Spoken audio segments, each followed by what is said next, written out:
നമസ്കാരം. നമുക്കെല്ലാവർക്കും അറിയാം വയനാട് ചുരൽമലയിലും മറ്റുമൊക്കെ ഉണ്ടായ ആ മഹാദുരന്തം ഒരു വർഷമായി. ഞാൻ നിങ്ങളെ ഒന്ന് രണ്ട് വീടുകളിലെ ചിത്രങ്ങൾ കാണിക്കാം. ഒരെണ്ണം സർക്കാർ തന്നെ പണിതു കൊടുക്കുന്നതാണ്. അപ്പോൾ തീർച്ചയായിട്ടും സർക്കാരിൻ്റെ ഇതുപോലുള്ള നിർമ്മാണങ്ങളൊക്കെ ഏത് ഏജൻസിയാണ് അല്ലെങ്കിൽ ആരാണിത് ചെയ്തു കൊടുക്കുന്നത് എന്ന് നിങ്ങൾക്ക് എല്ലാവർക്കും അറിയാമല്ലോ. ഊരാളുങ്കൽ കോഓപ്പറേറ്റീവ് സൊസൈറ്റിയാണ് ആ വീട് നിർമ്മിച്ചു കൊടുക്കുന്നത്. ഇപ്പോൾ സോഷ്യൽ മീഡിയയിലൊക്കെ വലിയ രീതിയിൽ പ്രചരിക്കുന്ന ഒരു വീടിൻ്റെ ചിത്രമാണ് നിങ്ങൾ കണ്ടുകൊണ്ടിരിക്കുന്നത്. ഈ വീടിന് 25 ലക്ഷമെന്നും 30 ലക്ഷവും എന്നൊക്കെ പറയുന്നുണ്ട്. 30 ലക്ഷം ആയത് അതിനകത്തെ ഫർണിച്ചറും മറ്റുമൊക്കെ കൂടെ ചേർത്തിട്ടാണ് 30 ലക്ഷം എന്ന് പറയുന്നു. അപ്പോഴും പക്ഷേ ന്യായമായിട്ടും ആർക്കും ഒരു സംശയം തോന്നാം, ഇത്രയും തുക ചിലവഴിച്ചിട്ട് ഇതുപോലെ ഒരു വീട് മാത്രമേ പണിയാൻ സാധിക്കുന്നുള്ളൂ എന്ന് തോന്നും. നോക്കൂ, 25 ലക്ഷം എന്ന് പറയുമ്പോഴും 30 ലക്ഷം എന്ന് പറയുമ്പോഴും അതിനുള്ള മതിപ്പ് ഈ വീടിനില്ല എന്ന് ഇത് കാണുന്ന ആർക്കും മനസ്സിലാക്കാൻ പറ്റുന്നതാണ്. ഇത് ഞാൻ മനസ്സിലാക്കിയിടത്തോളം ഊരാളുങ്കൽ കോഓപ്പറേറ്റീവ് സൊസൈറ്റിയാണ് ഇത് നിർമ്മിക്കുന്നത് എന്നാണ്.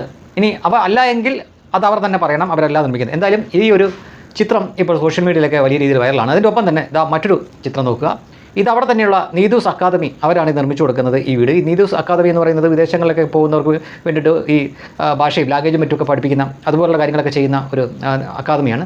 അവർ നിർമ്മിച്ചു കൊടുക്കുന്ന ഈ വീടിന് പക്ഷേ കേവലം 15 ലക്ഷം രൂപയേ ഉള്ളൂ. 15 ലക്ഷം രൂപ അത് റൗണ്ട് ഫിഗറാണ്, അത്രയില്ല, 14 ലക്ഷത്തി സംതിങ്ങേ ഉള്ളൂ.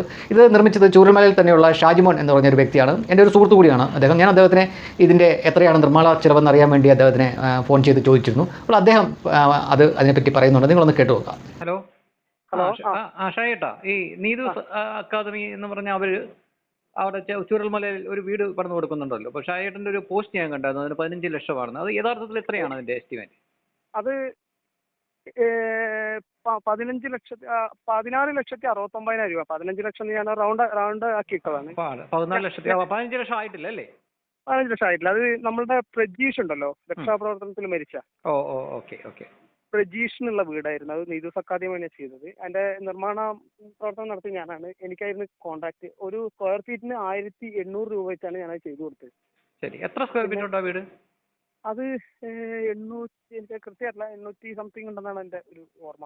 ശരി ഓക്കെ. പ്ലാൻ എടുത്ത് നോക്കേണ്ടി വരും എന്തായാലും. അപ്പൊ ഒരു മാസമായിട്ടുള്ളത്, കഴിഞ്ഞ മാസമാണ് അതിന്റെ താക്കോൽ. ഞാൻ ഫേസ്ബുക്കിൽ പോസ്റ്റ് ചെയ്തിരുന്നു. നമ്മുടെ സർക്കാർ ഒന്നും പണിയുന്നില്ലേ? സർക്കാർ പണിയുന്നുണ്ട്. 3,000 രൂപയായിട്ടാണ് സ്ക്വയർ ഫീറ്റിനെന്ന് പറയുന്നത്. അത് പുറത്തു വിട്ടിട്ടില്ല എത്രയാണെന്ന്. എന്നാലും 3,000 ആണെന്ന് തോന്നുന്നു. പക്ഷെ അത് ശരിക്കും ഒരു 1,600 ചെയ്ത് കൊടുക്കാവുന്ന വീടാണ് അവർ ചെയ്യുന്നത് ഇപ്പോൾ. ഒരാളെങ്കിലല്ല ചെയ്യുന്നത്? ഒരാളെങ്കിലും ചെയ്യുന്നത്. അത് 25 ലക്ഷം 30 ലക്ഷം എന്നൊക്കെ കാണുന്നു, അതാ ചോദിച്ചേ. 30 ലക്ഷം രൂപയാണ് അതിന് ഭാഗത്ത് ഒരാളെങ്കിലും കൊടുക്കുന്നതെന്നാണ് എന്റെ അറിവ്. പക്ഷെ അത് ശരിക്കും അതില് നിങ്ങൾ നോക്കി ഫ്രണ്ടില് ഓട് വെച്ചിട്ട് അത് ഈ പണ്ട് നമ്മളെ ഈ കോളനികളിലേക്കുള്ള നമ്മളെ ഉന്നതികളിലേക്കുള്ള നമ്മളെ ആദിവാസി സമൂഹങ്ങളെ അങ്ങനെ കബളിപ്പിച്ചിരുന്ന ആളുകൾ, അതുപോലെ തന്നെയാണ് ഇപ്പൊ ഇവരെയും കബളിപ്പിക്കാൻ നോക്കുകയാണ്. ശരി വളരെ ശരി. നിങ്ങൾ അരിയാഹാരം കഴിക്കുന്നവരാണെങ്കിൽ ഈ രണ്ട് വീടുകളും നോക്ക്, എന്നിട്ട് ഒന്ന് താരതമ്യപ്പെടുത്തി നോക്കുക. സർക്കാർ പറയുന്ന 25 ലക്ഷം അല്ലെങ്കിൽ 30 ലക്ഷത്തിൻ്റെ ഒരു വീടും നീതൂസ് അക്കാദമി നിർമ്മിച്ചു കൊടുത്ത 15 ലക്ഷത്തിൻ്റെ വീടും നിങ്ങൾ നോക്കുക. എന്നിട്ട് സ്വയം ചോദിക്കുക, ഈ 15 ലക്ഷം അല്ലെങ്കിൽ 10 ലക്ഷം ആരുടെ പോക്കറ്റിലേക്ക് പോയി എന്ന്.